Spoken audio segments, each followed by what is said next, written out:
Bonjour et bienvenue sur cette vidéo où je vais te parler aujourd'hui de quelque chose que les gens disent vulgairement. Ils disent qu'avons-nous fait au bon Dieu pour mériter ça?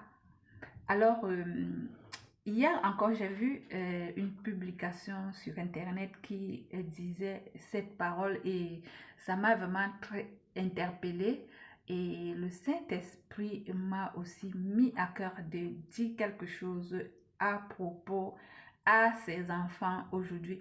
Alors, comme j'ai l'habitude de dire, je ne fais pas mes vidéos pour les chrétiens, je ne fais pas mes vidéos pour les intellectuels, ceux qui disent qu'ils n'ont pas besoin de Dieu. Je ne fais pas mes vidéos pour vous. Je fais les vidéos pour un peuple précis, pour un peuple où je sors. Je sors dans ce peuple-là. Le Seigneur m'a enlevé de là. Il m'a mis à part pour m'apprendre beaucoup de choses. Et je viens seulement faire transmettre ce que le Seigneur m'apprend au travers de ce qui est de ce qui est la volonté de Dieu pour l'être humain. Alors, aujourd'hui, si je vais parler comme ça, j'étais d'abord, moi, catholique avant. Et j'avais vraiment la soif de chercher Dieu. Je cherchais Dieu. Et par son amour, il s'est révélé à moi. Il s'est révélé à moi. Il m'a fait comprendre qui j'étais et qui je suis aujourd'hui.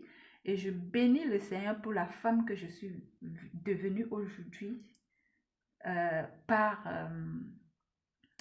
son amour, sa bonté infinie, son amour éternel pour l'être humain et ses compassions pour les hommes. Donc, par sa grâce, il m'a fait révéler beaucoup de choses. Alors, je transmets ce que j'ai reçu de Dieu et c'est pas fini. Je continue encore dans la démarche pour entrer encore dans la profondeur de connaître connaître les pensées de Dieu pour moi, parce qu'on ne peut pas connaître ses pensées, mais ses pensées pour moi, je vais entrer dans la profondeur pour avoir pour pour faire sa volonté dans ma vie. Donc, c'est ça. Si je fais cela, c'est par amour pour Dieu, parce que Dieu me pousse à faire ces vidéos que je fais. Je ne fais pas ça parce que je veux me faire montrer. Je ne fais pas ça parce que c'est le plaisir de faire, mais je fais ça parce que poussé par le Saint-Esprit. Et que quand je pense, vous savez, quand vous quittez par exemple en Afrique, vous venez en Europe, quand vous êtes en Europe, vous pensez seulement à ce que vous avez laissé derrière. Vous pensez toujours à votre famille, à vos... C'est comme ça. Quand je pense à ce que j'ai laissé dans la religion et que ce que je vis en dehors de la religion, je pense à eux et je travaille pour les transmettre ce que j'ai reçu en dehors de la religion, ce que j'ai reçu de la relation. Donc, c'est ça. Bon, je vais te dire, toi qui dis qu'avons-nous fait au bon Dieu pour mériter cela, voilà ce que Dieu te dit aujourd'hui. Dieu te dit dans sa parole, la parole de Dieu, il est écrit dans le livre d'Ésaïe, la main de l'Éternel n'est pas courte pour sauver, ni son oreille trop dure pour entendre, mais ce sont nos crimes qui mettent une séparation entre mais ce sont vos crimes qui mettent une séparation entre vous et votre Dieu. Ce sont vos péchés qui vous cachent sa face et l'empêchent de vous écouter, car vos mains sont souillées de sang et vos doigts de crime. Vos lèvres profèrent le mensonge, vos langues font entendre l'iniquité. Alors, Toi qui dis cette parole-là, je sais que tu le dis par ignorance parce que tu ne connais pas la volonté de Dieu pour l'être humain. Sache que il est écrit que le trône de Dieu est basé sur la justice et l'équité. Donc, Dieu est un juste juge. Et quand on parle du juge, on, on pense au palais de justice. On pense à un parquet. Et sachez que c'est comme ça. C'est juste la représentation de ce qui est au ciel qui est ici sur terre. Donc, ce qui est ici sur terre est seulement le semblable de ce qui est au ciel. Donc, Dieu est le juste juge et Dieu est souverain. Dieu fait ce qu'il veut et il n'y a personne qui est au-dessus de Dieu. Il n'y a personne, ni les anges, ni quoi que ce soit. C'est Dieu qui est au-dessus de tout et c'est lui qui décide et c'est lui qui fait ce qu'il veut. Donc, Dieu aussi a son trône, Dieu a son trône de justice. Il assise comme juste juge. Et qui est l'accusé? C'est toi, c'est moi. Nous sommes des accusés. Et qui est l'accusateur? C'est Satan, le diable, qui nous accuse chaque jour devant le trône de justice. Qui est l'avocat? C'est Jésus-Christ qui est notre avocat par excellence. Alors, aujourd'hui, si tu dis ces paroles, qu'avons-nous fait au bon Dieu pour mériter cela? Parce que tu vois l'injustice devant toi, tu te sens dans l'impossibilité, dans l'incapacité de résoudre cette justice. Et tu sais quand même qu'il y a un Dieu qui peut résoudre ça, mais qui laisse faire. Non, il ne laisse pas faire. Sache que Dieu agit selon sa parole. Dieu agit selon sa parole. Est-ce que tu connais les commandements de Dieu? Tu ne connais pas les commandements de Dieu. Tu ne connais pas les lois de Dieu. Comme tu es devant un juste ici sur terre, un juge, pardon, un juge ici, si tu es devant un juge sur terre, et on va te juger selon le code pénal de ce pays. C'est le code pénal. Et maintenant, Dieu aussi fait les choses selon son code pénal. Il juge selon son code pénal. Il ne fait pas en dehors de son code pénal. Qu'est-ce que son code pénal dit? Alors cherche à savoir ce que le code pénal de Dieu dit. Le code pénal, c'est tout seulement, le code pénal de Dieu, c'est tout simplement sa parole, ses lois dans l'écriture. Ses lois dans l'écriture, dans la Bible. Qu'est-ce que Dieu te dit? Moi, dans la Bible, quand je lis, je vois les commandements de Dieu. Le commandement qui me plaît beaucoup, c'est là où il dit, tu aimeras Dieu de tout ton cœur, de toutes tes forces, de tout ton être. Donc, Dieu dit, tu n'auras point d'autre Dieu devant ma face. Tu n'auras point d'autre Dieu devant ma face.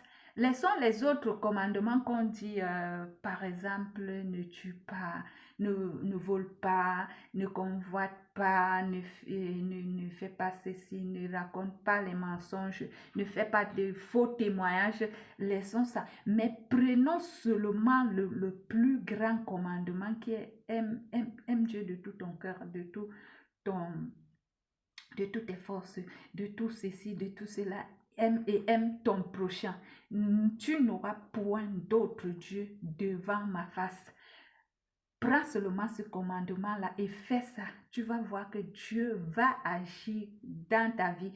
Tu n'auras même pas, c'est-à-dire tu n'auras même pas à appeler Dieu, mais Dieu il va agir selon sa parole parce que il agit, la Bible dit qu'il est derrière sa parole pour l'accomplir.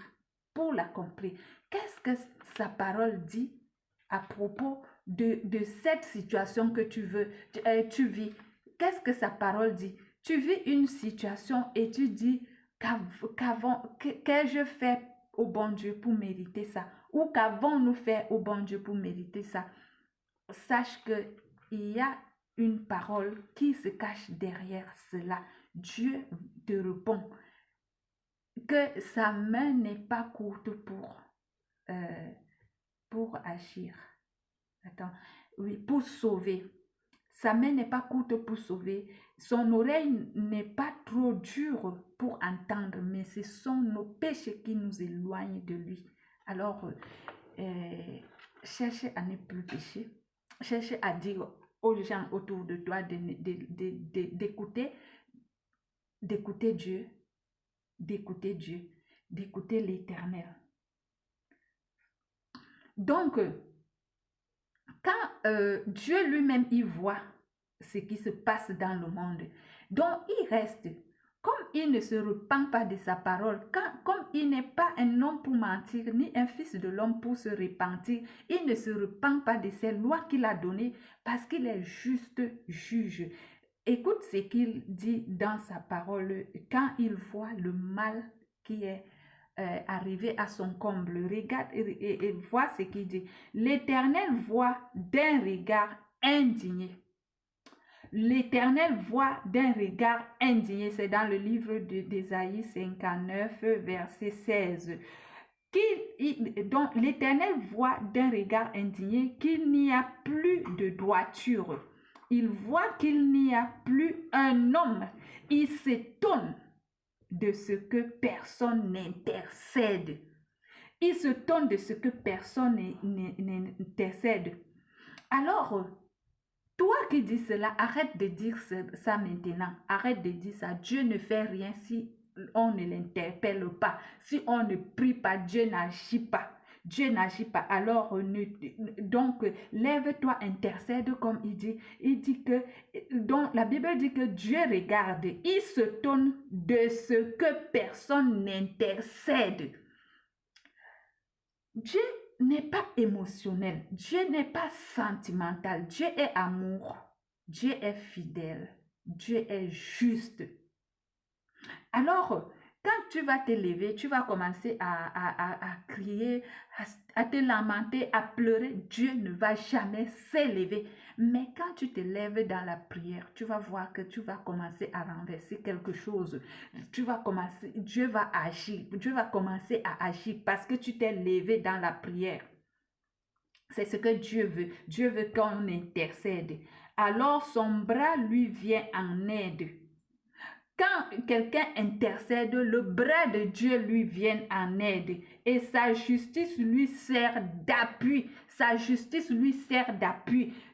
Donc, regarde les lois de Dieu. Regarde ce que Dieu dit dans sa justice et fais selon sa volonté et sa justice va venir. Sa justice, il dit, et sa justice lui sert d'appui. Il se revêt de sa justice comme une cuirasse. Donc Dieu ne fait rien en dehors de sa parole, en dehors de sa justice, parce qu'il est juste. Et il met sur sa tête le casque du salut. Il prend la vengeance pour ses vêtements et il se couvre de la jalousie comme un manteau. Donc, quand tu invoques Dieu, il met tout ça, la jalousie comme un manteau. Parce que tu l'appartiens, tu as intercédé. Donc sa jalousie vient te couvrir maintenant. Tout ce que tu vivais comme injustice, la jalousie de Dieu vient te couvrir. C'est ce que Dieu te dit de faire. Arrête de te plaindre. Arrête de dire, ah, qu'avons-nous fait? Donc tu veux dire que tu n'as rien fait.